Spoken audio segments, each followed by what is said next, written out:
Bom dia a todos. Bom dia. Então, agradecemos mais uma vez pela presença de vocês. E não se assustem, não vou ler tudo isso não, tá bom? É só algumas páginas. Esse é o caderno que eu faço o rascunho de todas as palestras, porque eu sou da época, né? Quem nasceu em 1947, então não sabe mexer muito com o computador, eu sou péssima. Então eu gosto de escrever, então eu escrevo tudo aqui. Bom, então o assunto que eu escolhi aqui foi graças à inspiração de uma assistida minha, que as crianças são os meus pacientes, e ela é uma psicopedagoga, Rosângela Barbosa. Então ela aqui deu a ideia, por que não levar o caso, né, do Enzo, né? Depois eu falo, hoje é uma surpresa para vocês, tá bom? Então eu escolhi TEA, transtorno de espectro autista. Então hoje em dia a nomenclatura mudou bastante, não falamos mais em autismo apenas, a gente fala em transtorno do espectro autista, porque tem todas as gradações e sintomas. Então eu vou dar uma abordagem médico-espírita. Então eu vou dar uma rápida visão médica e depois uma visão espírita.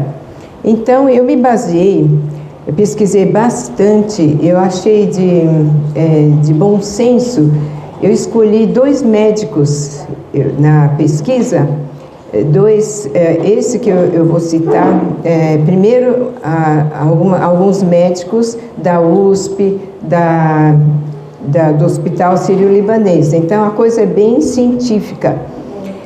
Então, por que aumentaram os casos de TEA nos últimos 20 anos? Quer dizer, a coisa é recente. A descoberta da doença ocorreu em 1943 por um médico austríaco, Leo Kramer. Então, mas o assunto foi assim, estava muito disperso, não se tinha uma linha de conduta como existe hoje. Então, hoje nós sentimos uma segurança em receber uma criança autista no consultório, por exemplo, né? Então, por que aumentaram nesses últimos 20 anos? Por causa do maior acesso da população em diagnosticar, assim, entre aspas, em fazer a suspeita. E você sabe que todas as classes sociais têm acesso ao celular, à internet, então isso facilitou muito.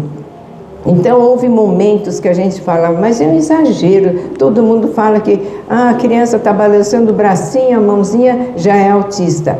Mas hoje isso tem muita importância, um simples balanceio das mãos de uma criança, então hoje tudo é valorizado.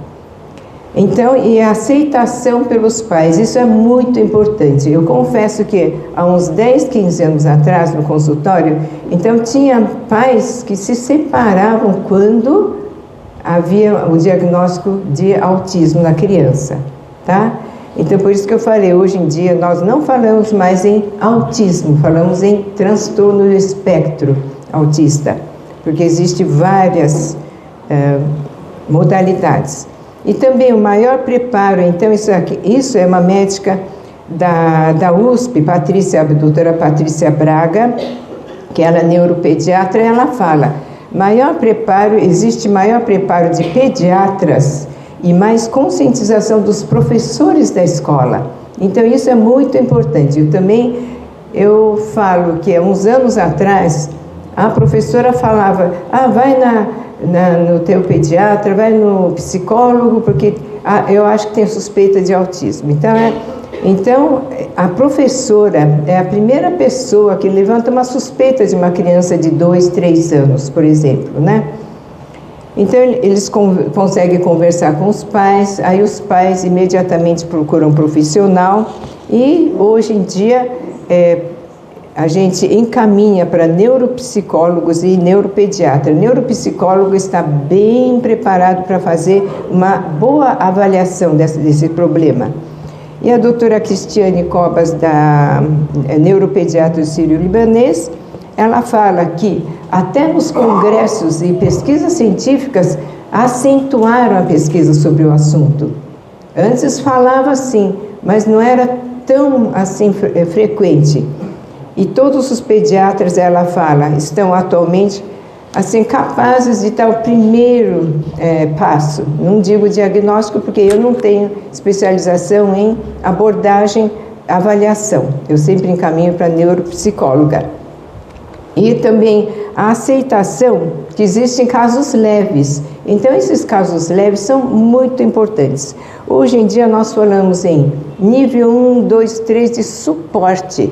Não falamos, é um caso leve, caso médio, caso grave.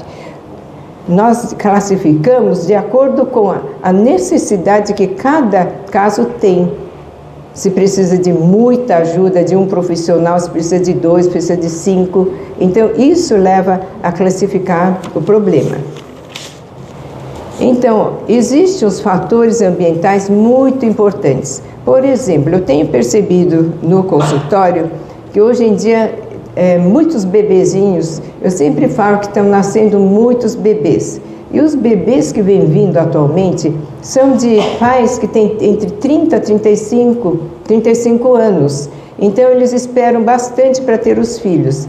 E isso eles falam que pode ser um dos fatores que pode gerar o autismo, mas não são todos os casos. E as intercorrências na gestação, por exemplo, tem muitos casos de trombofilia, pré-eclâmpsia, eclâmpsia, as mães. E o estresse que gera no bebê, no feto, também pode fazer uma mutação genética. E depois que houve já a concepção do óvulo espermatozoide, pode ocorrer uma mutação. Essa é outra parte da ciência muito importante. Nova mutação, tá? Uso de determinados medicamentos, por exemplo, a mãe que tem epilepsia toma, por exemplo, valproato de sódio. E falou-se muito no Tilenol, porque as grávidas tomam muito Tilenol porque acham que é leve, é o remédio menos inócuo. Só que o Tilenol é altamente tóxico para o fígado. Mas esse estudo ainda está em exploração. Mas houve muito essa suspeita de pesticida do alimento e também o Tilenol. A hereditariedade. Suponhamos uma mulher que não é autista e um homem também não é autista, mas eles têm um genes de risco. Então, eles juntando, se houver a concepção, pode gerar uma criança autista, embora os pais não sejam. Então, esse aspecto dos pais também começarem espontaneamente a procurar neuropsicólogo para avaliação, olha, realmente eu fico bastante admirada e feliz e tranquila, porque eu vejo que eles estão procurando e aceitando, principalmente o pai. A mãe fala, nossa, meu marido foi há um mês atrás na neuropsicóloga e foi diagnóstico que ele também tem autismo de suporte 1, e ele passou a tratar, tá? Então, eu vou falar, o que mais? Genes de risco. E outra coisa que falou muito, eu acho que vocês já leram muito sobre isso, que as vacinas tríplice, naquela época, 30, 40 anos atrás, médicos americanos chegaram à conclusão que ajudava a gerar autistas. Então, aqui diz na última pesquisa que não causa, vacina nenhuma causa, tá? Agora, eu vou falar rapidamente quais são os sinais de alerta para vocês procurarem, os pais procurarem ajuda. Criança que não tem um contato visual, um bebê com a mãe durante a amamentação, não olha para a mãe. Isso é raro, é muito raro. Não olha quando é chamado pelo nome, não gosta de toque e prefere ficar sozinho no berço. É diferente daquelas crianças que não gostam que dê beijo, abraço, né? Tem criança que a gente tem que respeitar. Começa a andar na ponta dos pés, tem um jeito atípico de brincar, como empilhar os brinquedos, colocar enfileirado, isso todo mundo também já conhece. Seletividade alimentar, principalmente problema de texturas. Isso é tão complicado, porque na prática diária, mas olha, 90% dos meus pacientes têm seletividade alimentar. Isso por causa dos alimentos industrializados que no cérebro da criança fica assim, isso é gostoso, isso é ruim. Então, se compara verdura e legume com salgadinho, com chocolate, por exemplo, lógico que a criança gostou mais desse lado. Então, a seletividade alimentar é geral hoje em dia, então não dá para usar como critério também. A criança não ri das brincadeiras que os pais fazem. Geralmente o pai brinca, faz coceguinha, a criança reage. E as crianças com suspeita não reagem. Faz gestos repetitivos, não falam, demoram para falar. Agora, uma coisa que eu vejo também na prática é interessante. Os meninos demoram mais que uma menina para falar. E o autismo dá mais em menino do que menina. E realmente, na prática diária, eu tenho mais meninos autistas do que meninas. E mais a menina com 1 ano e meio já começa a tagarelar. O menino demora até 2 anos e meio. Então, hoje em dia, crianças que não falam com 2 e meio, eu não estou mais preocupada, eu estou só observando o resto dos sintomas, tá? E quando muda uma rotina de uma criança, a criança fica doida, não gosta de mudança de rotina. Agora vamos então para a visão espírita, senão eu vou tomar o tempo do outro palestrante, sabe? Então, em entrevista, escolhi 2 neuropediatras e um neurologista infantil e outro, um psiquiatra da infância e adolescência, que é especializado em autismo. Então, Dr. José Fernando de Souza, ele é de Juazeiro do Norte. Lá no Nordeste é impressionante como as pesquisas, de modo geral, são bem avançadas. Muitas coisas, assunto que eu procuro, geralmente o assunto médico é lá do Norte e Nordeste. Então, é assim, ele fala que a maior... Então, qual que é a visão espírita da Terra? Ele fala, a maior explicação é uma coisa simples, que todos vocês já sabem. Para a Terra infantil é a lei da causa e efeito. Então, o que aconteceu lá no passado, nas outras vidas, é aqui que vai ser, assim, resgatado. Então, ele diz, no livro Plenitude, do Espírito Joana de Ângeles, ela fala, os sofrimentos humanos de natureza kármica podem apresentar-se sob 2 aspectos, provação e expiação. Nós estamos no mundo de provas e expiação. E isso também todo mundo sabe, é a base do espiritismo. E isso qual que é a finalidade? Educar e reeducar. Então, no caso específico do autismo, vocês já viram, é evidente, educar, reeducar. Crianças são espíritos em processo de educação e evolução, com demandas kármicas, lei da causa e do efeito. Não são os pais que geram os espíritos que retornam. Os pais, são apenas veículos para trazer essas crianças ao nosso mundo.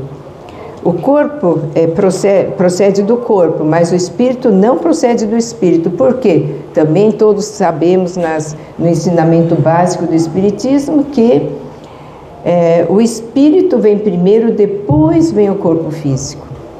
Tá? Isso existe já evidências científicas. Aí perguntaram para o Dr. José Fernandes, qual a melhor lição que o senhor aprendeu com o autismo?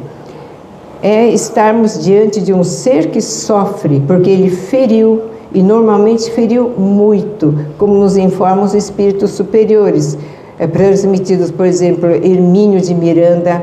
Ele não é médico, ele estudou muito sobre o autismo e tem um livro muito bom sobre isso, Chico Xavier, Sueli Caldas Schubert, Divaldo Franco. E eles falam, as expiações visam restaurar o equilíbrio perdido. Então, aquilo que houve na época, nós vamos resgatar aqui. E temos que focar em 2 aspectos muito importantes. temos que fazer, sim, um atendimento espiritual na casa, seja espírita, na casa católica, na casa evangélica. Mas não podemos contar só com essa ajuda.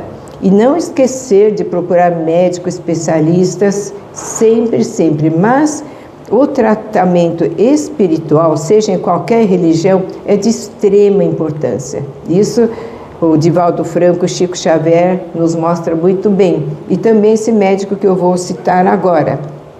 Então, as terapias propostas por Divaldo Franco, passes, são coisas simples.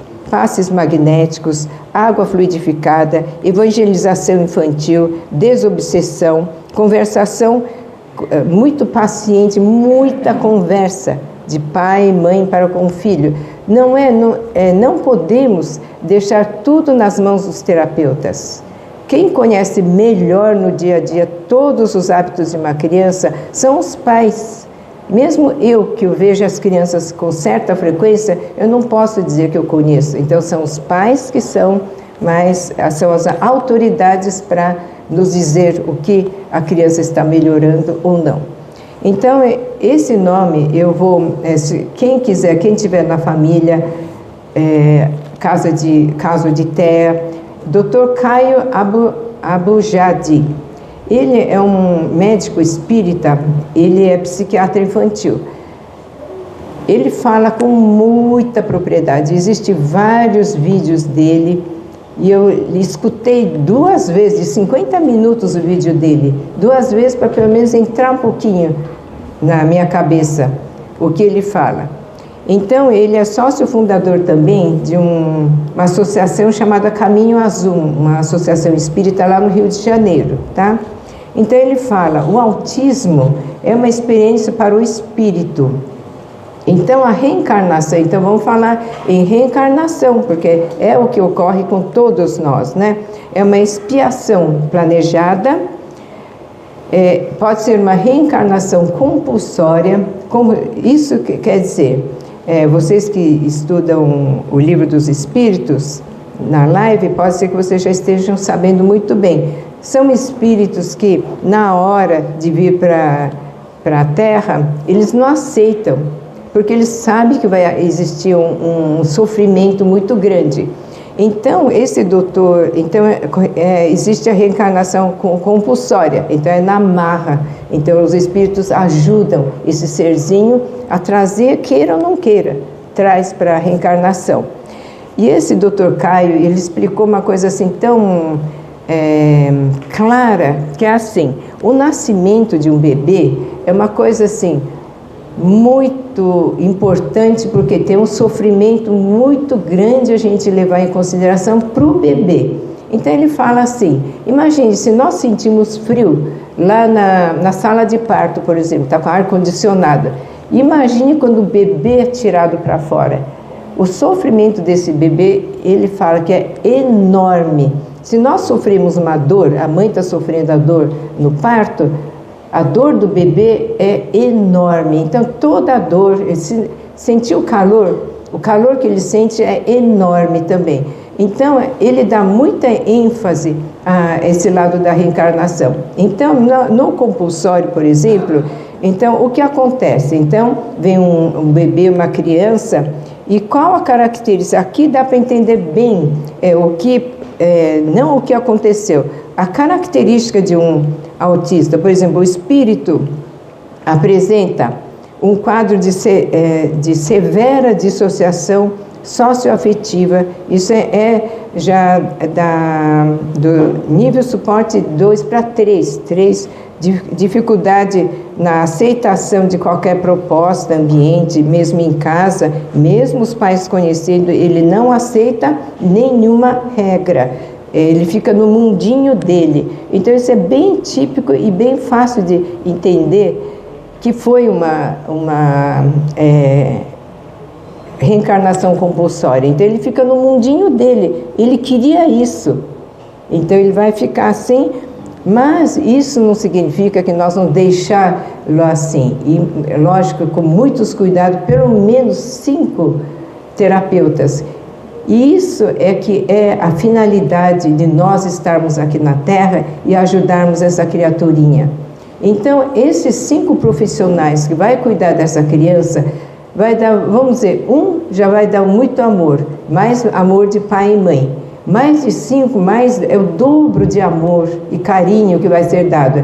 É isso que um autista precisa. É isso que esse Dr. Caio Abujade deixa muito claro. Ele fala 50 minutos, gente, sobre o autista. Então, quem quiser ver o vídeo, vale a pena, tá? E tem um outro grupo, terceiro grupo, que ele fala que é uma minoria, que são grupos de espíritos que vêm como missão.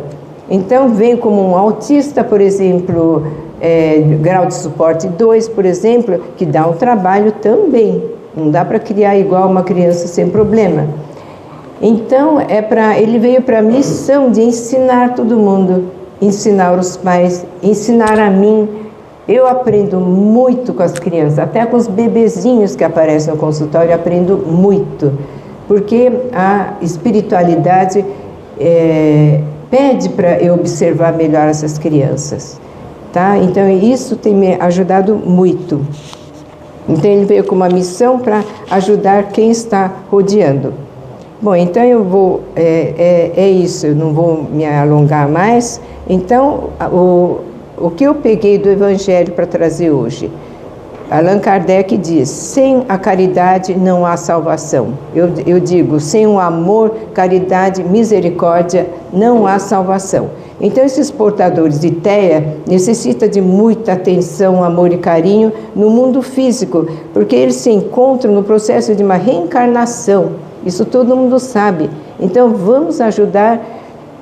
Assim, não precisa ser só os autistas, mas ajudar todo mundo, todo mundo. As mães têm um filho que é muito levado, dá muito trabalho. A mãe vive dando bronca nessa criança. Não é bronca que vai resolver. Então, eu vou orientando, não é com bronca que você vai conseguir domar essa criança. E assim por diante. Então, não assim, as pessoas me perguntam, o que você acha, o que essa criança era nas outras vidas? Isso, mesmo o Dr. Caio, aquele outro médico, diz, não importa, não vai ficar fuçando o que aconteceu, porque o sofrimento para vir um autista na nossa terra, a coisa foi muito pesada, experiências passadas. E não importa, nem vou citar nenhum exemplo, porque isso não é a intenção do Evangelho de hoje. Agora, a surpresa que eu falei é o seguinte, essa casa é um prolongamento da casa espírita da dona Mícola Corazza, que vocês sabem muito bem. Então, eu trouxe a Rosângela Barbosa, que é a psicóloga de uma criança, ela faz terapia de uma criança, cujo pai é neto da dona Mícola Corazza. O Roque Corazza Neto, por favor. Então, eu não podia deixar de trazer esse carro. Obrigada por aceitar. Imagina, é uma honra. Tá bom? Tá bom. Então, agora a palavra com Roque Corazza Neto. Vamos lá. Estou até emocionada. Tem que subir um pouquinho aqui. Agora sim. Gente, bom dia a todos, tudo bem?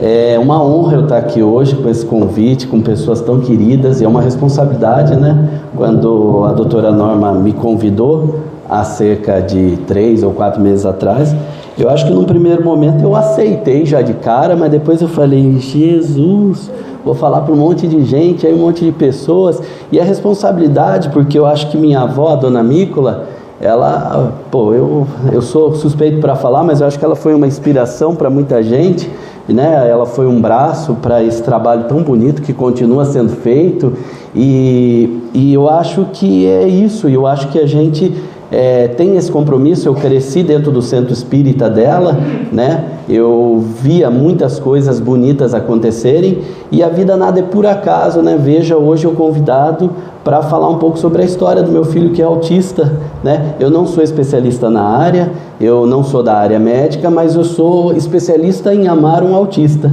e cuido dele com muito amor, com muito carinho, e faço todo o possível para que ele seja respeitado, para que ele busque, né, a evolução desejada. Então, nada nessa vida é por acaso, né?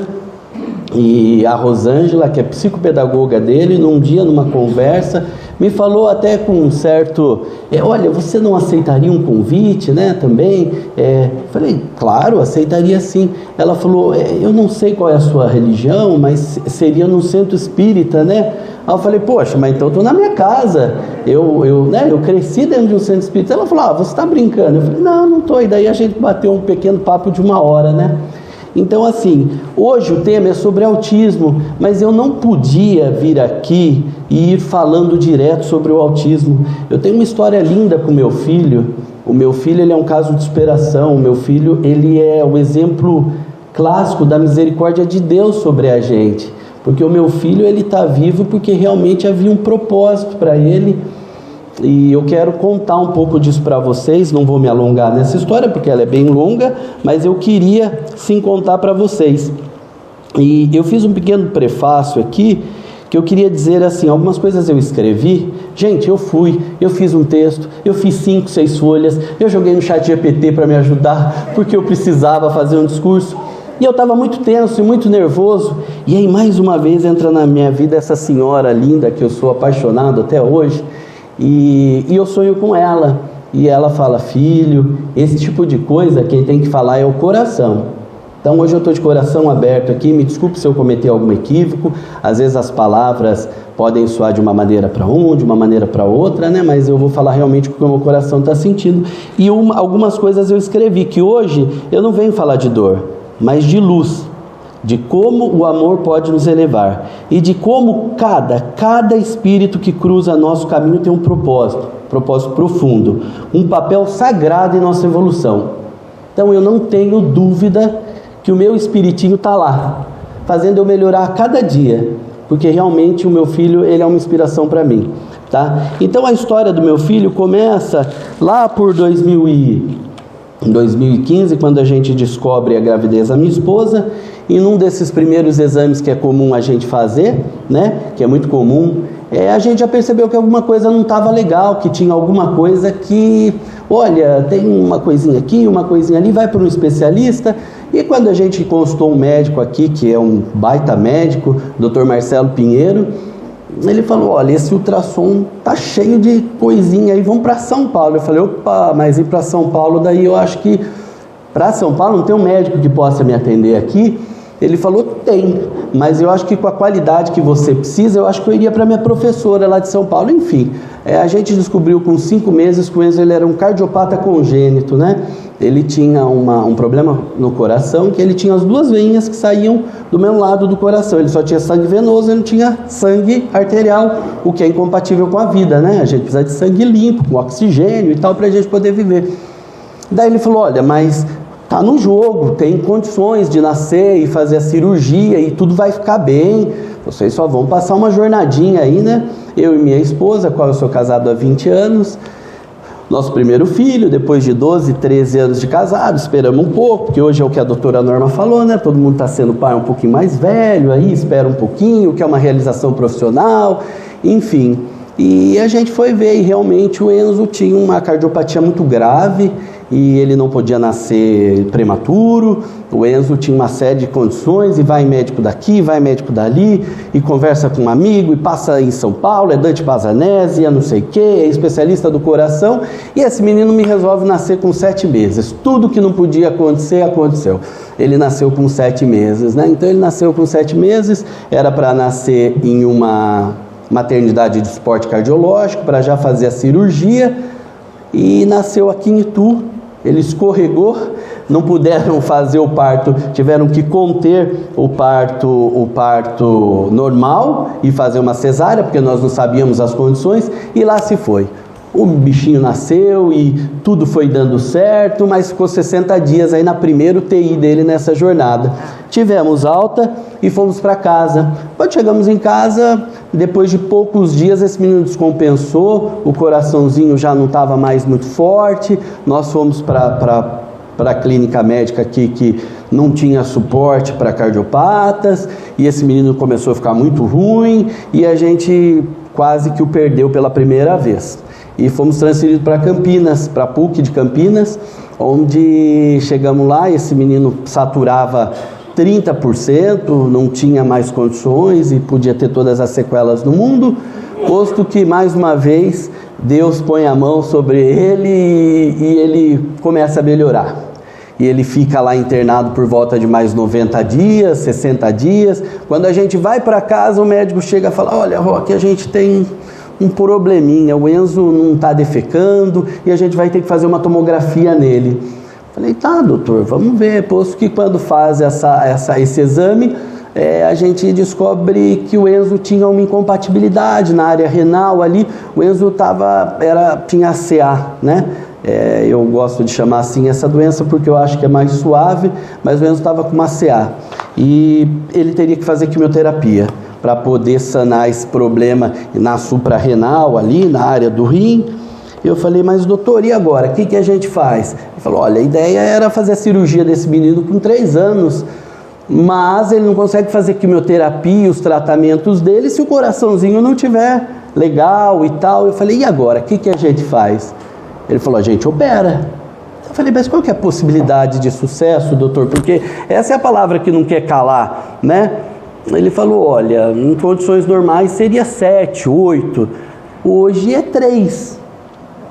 Aí ele falou: e agora? O que a gente faz? Ele falou: o que a gente faz? Não, o que a gente vai fazer? Amanhã ele vai para a cirurgia, tá? Falei: então tá fechado, doutor, então vamos inverter, vamos enganar a matemática, vamos fazer 3 virar 10. Ele pegou na minha mão e falou: tá fechado, a gente vai levar esse menino para a cirurgia amanhã.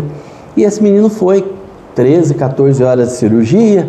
Tinha que ser peitinho aberto, não podia ser aquela cirurgia que fazem com caninhos, era uma cirurgia muito complexa.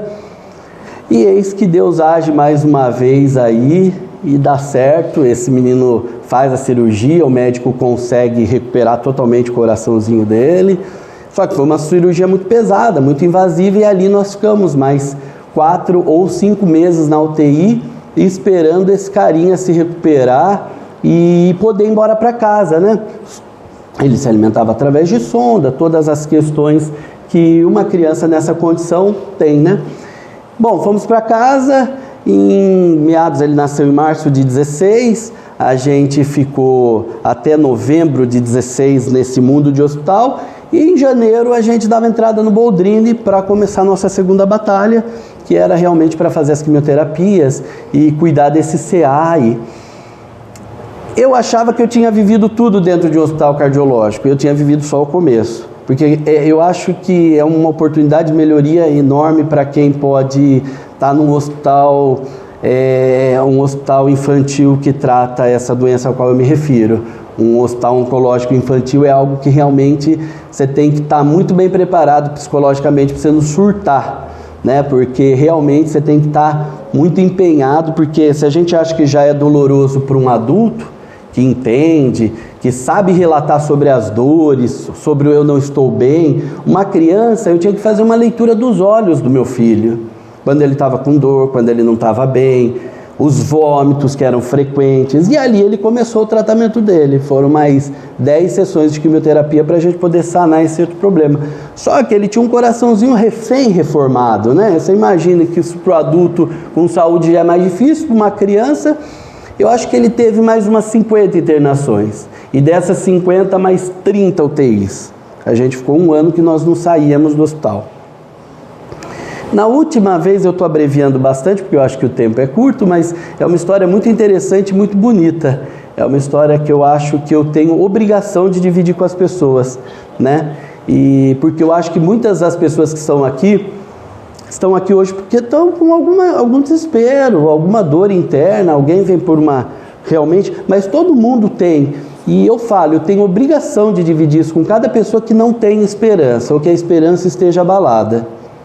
Esse é o meu propósito com Deus, é essa conta que eu tenho que pagar, eu tenho que dar esperança, porque tem esperança, gente. A gente está no olho do furacão, às vezes, e a gente não sabe para onde ir, mas tem, é possível, sabe? Hoje eu falo isso de maneira mais fácil, mais suave, porque eu tenho um entendimento. Naquela época também eu queria chutar tudo, tá?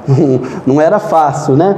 Então, quando o Enzo fez a última cirurgia dele, depois do tratamento, que tudo estava ok, que tudo estava bacana, a médica me falou, olha, mas ele vai ter que fazer uma cirurgia, porque a gente não vai deixar essa coisinha morta aí. Falei, tá bom, doutora, vamos fazer então. E a gente fez essa cirurgia, que eu acho que foi a mais difícil, e talvez até a mais difícil do coração, porque ele teve o abdômen lá todo, né, trabalhado, então ele sentia dores horríveis. E ele chegou com 1 ano e meio de idade, ele teve que tomar doses de morfina para tirar a dor dele, e nada acalmava a dor, até que um dia um médico chegou na segunda noite e me falou, olha, eu não posso mais dar esse tipo de medicamento para o seu filho, agora daqui para frente é com ele. Falei, tá bom, doutor. Ele chorava 24 horas por dia. Aí um dia nós estávamos num abrigo do lado do Boldrini, que é outra entidade maravilhosa, que eu acho que tem gente que realmente vem para ajudar, e o caso daquela doutora Silvia Brandaliz, que é a mantenedora daquele hospital, vem gente do país inteiro, gente do Chile para se tratar lá. Teve um dia que estava terrível, teve um dia que eu falei, olha, a mãe dele chegou, eu liguei, né, falei, Lu, vem aqui, vem trocar comigo, a gente tinha turno, né, cada um fazia turno de 12 horas, e um ia descansar, o outro vinha, falei, Lu, vem até aqui, só vou tomar uma aguinha aqui. Lu, vem até aqui e vamos, o médico está te chamando, porque o médico está falando que ele precisa sentir cheiro de mãe. E aí eu falei, ele quer conversar com a gente, né?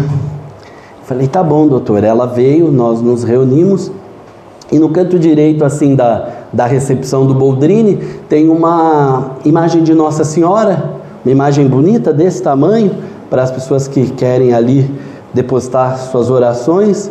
E minha mulher chegou muito abalada. Eu falei, Lu, você está pensando mesmo que eu preciso ter uma conversa séria com você. Ela falou, tô, Roque, eu estou pensando mesmo que você.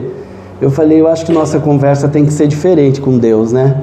A gente é muito egoísta. Quando a gente pede a cura, a gente imagina que a cura é apenas a restabilização física daquela pessoa.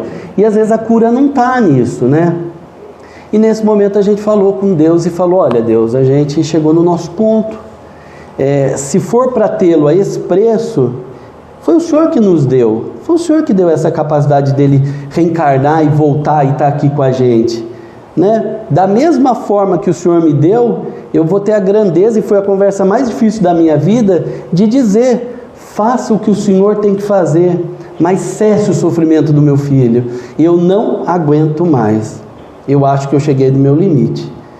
E aí, mais uma vez, Deus, com a sua imensa misericórdia, botou a mão na gente, e esse menino começou a melhorar, começou a melhorar, começou a melhorar. 6 horas depois ele teve alta para o quarto, ele teve que ficar mais 12 horas no quarto e foi para casa. Desde então, o Enzo passa num monte de médico, porque a gente faz acompanhamentos, mas levá-lo na condição de saber se ele não volta, onde a vida dele corria risco, isso nunca mais. Então, quando a gente reconheceu quem é que manda no negócio, como é que realmente às vezes a gente, né? Eu acho que as coisas mudaram um pouco para a gente. Então, a gente teve muitas passagens e eu acho que a gente... O Marcos falou um negócio... Cadê o Marcos? O Marcos falou que a gente sai de casa e ele falou assim, a gente não sabe o que o outro está passando. A gente não sabe o que o outro está passando, Marcos. A gente pode imaginar o que o outro está passando. Então a gente, às vezes, é uma buzinada, é um vai para aquele lugar, não sei o que. A gente não sabe o que a gente está passando. As pessoas, você imagina, as pessoas saem de casa e a gente precisa ter mais humanidade. Esse mundo ele está se perdendo com algumas coisas e a gente está dando valor para aquilo que realmente não tem valor. Então eu acho que realmente, Marcos, essa sua frase no começo é substancial, que a gente não sabe o que o outro está passando. A gente sempre acha que o nosso problema é maior do que os outros, né? Então eu queria dividir com vocês, só vou pegar meu celular aqui, que um dia eu estava teve um dia que eu estava no olho do furacão com o meu desespero, e deixa eu só achar aqui para vocês, eu acho que por algum motivo eu saí, mas eu lembro, acho que é João 11:14. Eu fui por uma igreja que a gente estava desesperado, é a igreja de Nossa Senhora Desatadora dos Nós. É uma igreja linda que tem em Campinas, quem não conhece, quiser ter a oportunidade de conhecer. E eu só estava com as meinhas do meu filho, porque era a única coisa que ele podia ficar na UTI, era de meias. E veio uma ministra da Eucaristia que tinha uns 70 anos, uma luz, ela era uma mulher bem serena assim, e ela veio abençoar com a água benta, e naquele momento eu estava com as duas meinhas assim, ela colocou a mão e ela me falou uma passagem bíblica, que ela falou que eu acho que na Bíblia ela é citada a doença de Lázaro, e ele fala que aquela doença, né, aquele mal, ele não estava ali para causar a morte, mas que era para exaltar o nome do Senhor. E eu acho que quando a gente tem alguma coisa boa na nossa vida, a gente tem que agradecer e tem que contar. Não é só ficar vendo caso feio de internet, né? Eu acho que a gente tem que contar as coisas boas que acontecem. Então, essa é a passagem, eu gastei alguns minutos, mas é muito lindo e eu acho que eu não podia deixar de dividir com vocês, tá? Esse é o meu primeiro momento.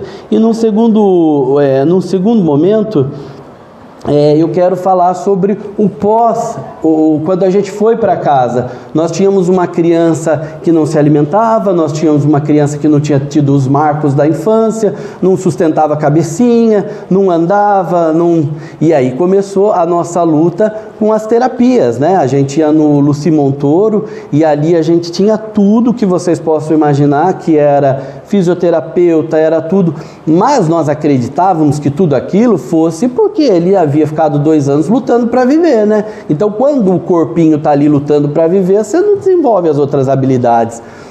E assim a gente ficou. Então foi um momento de muito medo, muita incerteza, o que era aquilo, o que não era. Muito embora as coisas sejam amplamente divulgadas, quando você vai para o fronte, mas isso não é minha especialidade, mas isso é com fulano, mas isso é com ciclano. Tem um cara bom lá em Jundiaí, daí você liga para esse cara bom lá de Jundiaí que daria um diagnóstico.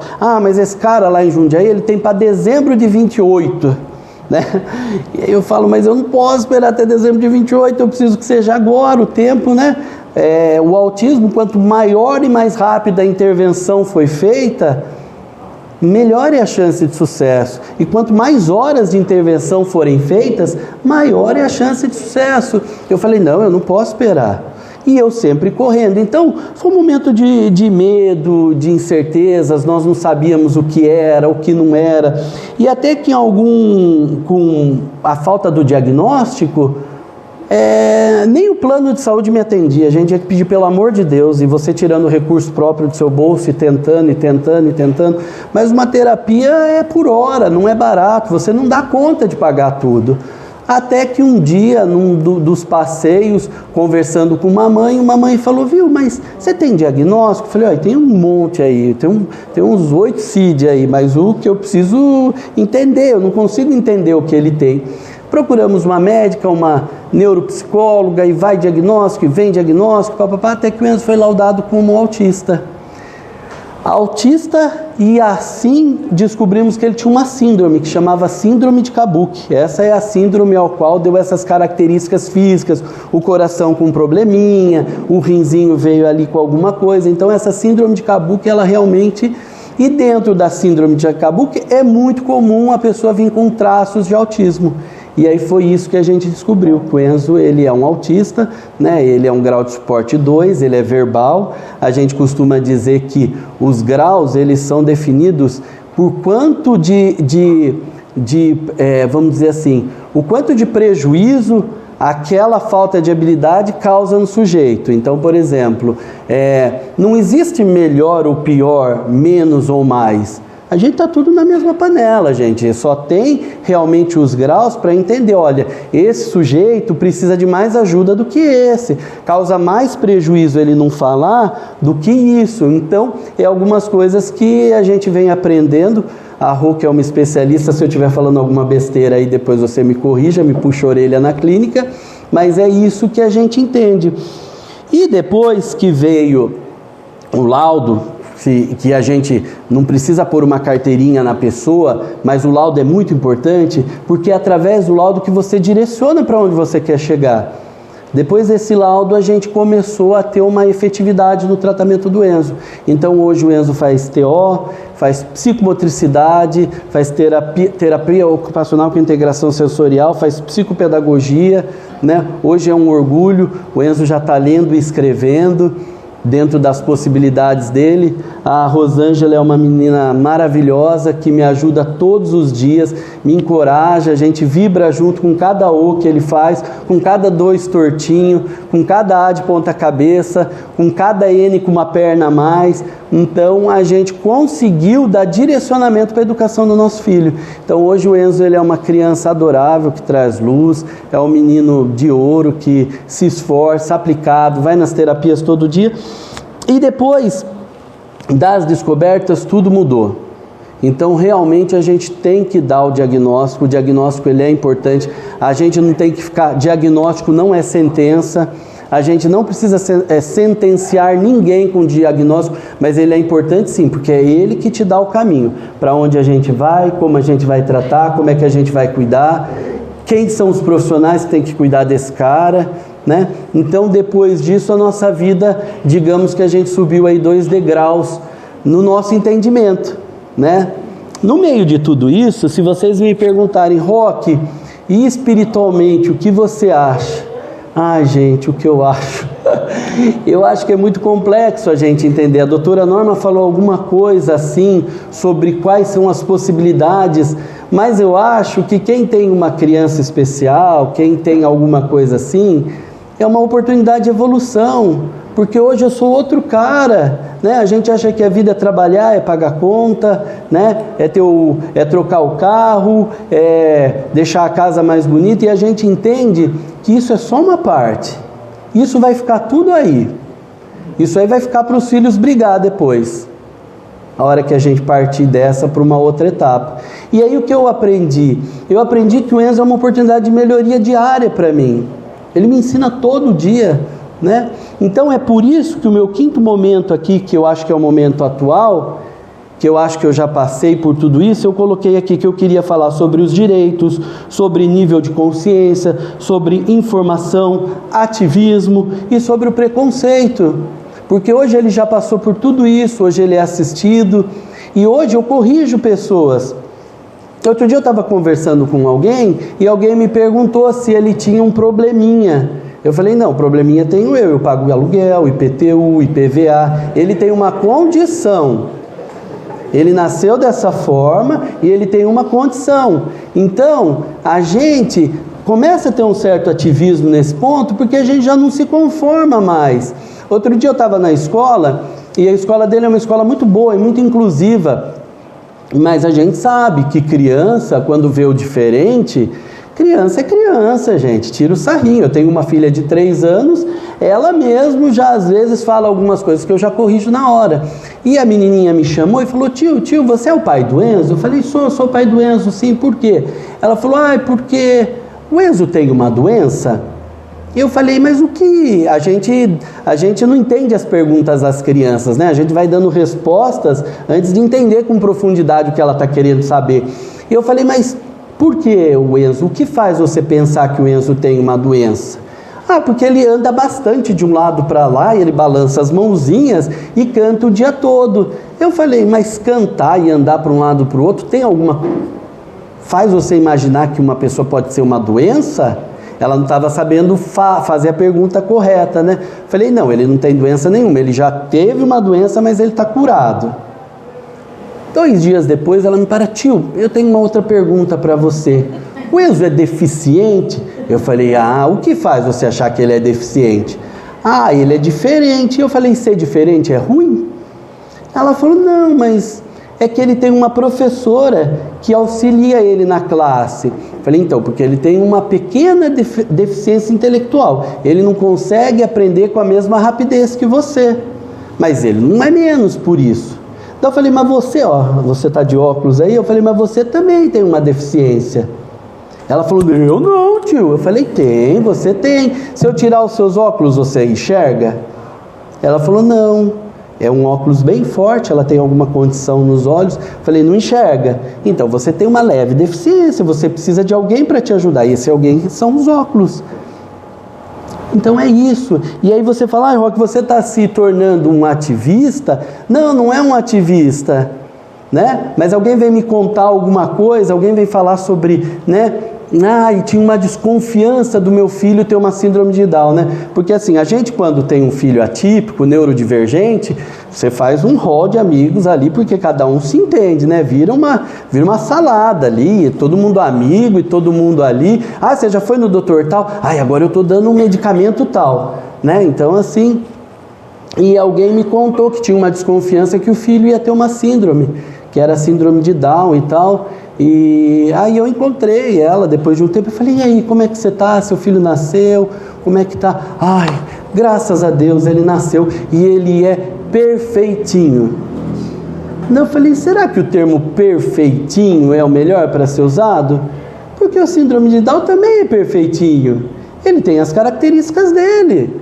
Então a gente usa algumas frases que pra gente pode parecer, é clichê esse aí. O síndrome de Down é perfeitinho? É perfeitinho. Vai falar para um síndrome de Down que pro pai que não é perfeitinho, isso causa uma dor, sabe? Não é. Os termos eles têm que ser ajustados. É mimimi? Não, não é mimimi. É mimimi até você ter um filho neurodivergente, que precise de algumas condições diferentes. Daí você começa a respeitar o contraditório, o diferente. Você não vê, rampa, estão colocando rampa em tudo, né?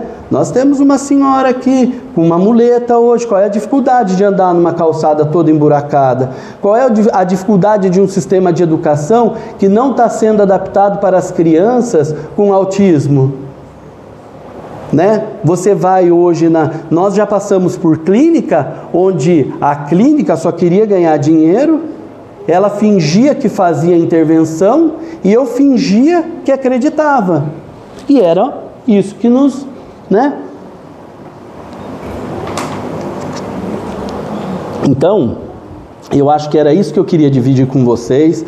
Sou um ativista sim, falo muito sobre igualdade, acho que a gente tem que respeitar mais as condições diferentes. Eu acho que cada um é cada um. Perfeito, eu não estou relativizando a perfeição, mas o perfeito é do ponto de vista de cada um. Às vezes ter o cabelo liso pode ser que a pessoa não ache que é um cabelo perfeito, mas o que eu estou dizendo é que todo mundo perante Deus é perfeito, todo mundo tem a sua condição, todo mundo tem a sua capacidade de chegar aonde quer. O meu filho ele vai chegar aonde ele quiser. Eu vou dar toda a estrutura para ele, e se ele achar que o que é possível para ele é vender miçanga na praia e ele fique feliz, é aquilo que ele consegue, então a gente vai fazer isso. Por quê? Porque cada um tem uma expectativa em relação aos seus filhos. O meu filho, quando toma 6 na escola, eu sei que é 10. Porque dentro da cognição que ele tem, o tanto que ele se esforçou para aquele 6 é 10. E hoje eu tenho esse entendimento. E eu queria terminar aqui com uma frase que eu acho que eu fiz ela e eu acho que fez todo sentido para mim. Quando você é pai de uma criança neurodivergente, você fica cheio de perguntas. Você primeiro fala, por que eu? Nossa, mas com tantas pessoas, por que que isso foi logo comigo? Você fica cheio de perguntas, né? Mas eu acho que é uma questão que o tempo te mostra. E E eu estava nessa minha andança aí, depois que a doutora Norma me convidou, eu tenho feito, né, eu acho que eu faço terapia na clínica também, que é um aconselhamento parental, que é para entender como é que você lida com as questões. Isso é muito importante, isso vai ajudando na sua saúde mental. E faz algum tempo que a gente sempre, se eu perguntar para vocês aqui hoje, ou qualquer um, qual que é seu objetivo de vida? Qual é o seu propósito? Ah, Roque, mas é uma pergunta muito difícil, eu não sei qual que é meu objetivo. Ah, meu objetivo é sempre muito relacionado a questões materiais, né? Mas aí veio uma frase que eu queria dividir com vocês e queria findar essa minha participação aqui e agradecer enormemente. Com o tempo, eu aprendi que cada experiência, por mais difícil que pareça, traz em si uma mensagem divina, um convite ao crescimento e à compreensão. O Enzo me ensina todos os dias sobre paciência, pureza, amor incondicional e força espiritual. Essa frase para mim fez um sentido tão grande que eu espero que faça na vida de alguém. Ele mostra que o verdadeiro milagre não está na cura imediata, mas na transformação que a convivência com o diferente provoca dentro de nós. A convivência com o diferente dentro de nós é o que causa evolução, é o que Kardec, é o que Chico Xavier, é a transformação. Se a gente não tiver desafios, se o dia a dia da gente não for... tá na praia tomando cerveja e comendo porção de peixe é muito gostoso, mas não causa desacomodação, não faz ninguém pensar, não faz sofrer, não faz evoluir. Então você só olha para o teu irmão, abençoado é aquele que teve esse despertar sem ter que passar por sofrimento. Abençoado é esse irmão que conseguiu dar para os outros sem ter que sofrer na pele. Então eu sofri e hoje eu estou em processo de transformação.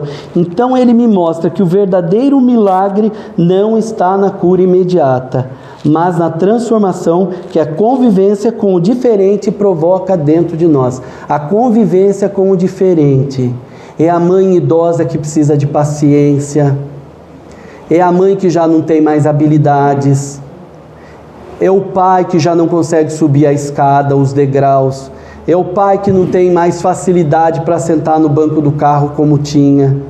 É isso, é o diferente. A cura está na evolução com o diferente. Eu acho que é isso. Muito obrigado. É um prazer poder dividir aqui a história do meu filho com vocês. Meu filho é uma inspiração. Hoje ele não está aqui porque senão ele ia estar derrubando esse negócio. Ia estar chamando todo mundo de linda, né, Rô? Bom dia, ele chega na clínica assim, ele fala, bom dia minhas princesas, bom dia minhas lindas. Ele traz alegria para todo mundo, ele traz luz, ele traz esperança, e ele traz um marco de Deus ali no coraçãozinho dele, porque Deus permitiu que ele ficasse, porque a gente tem um propósito. Muito obrigado, foi um prazer, espero que vocês tenham gostado.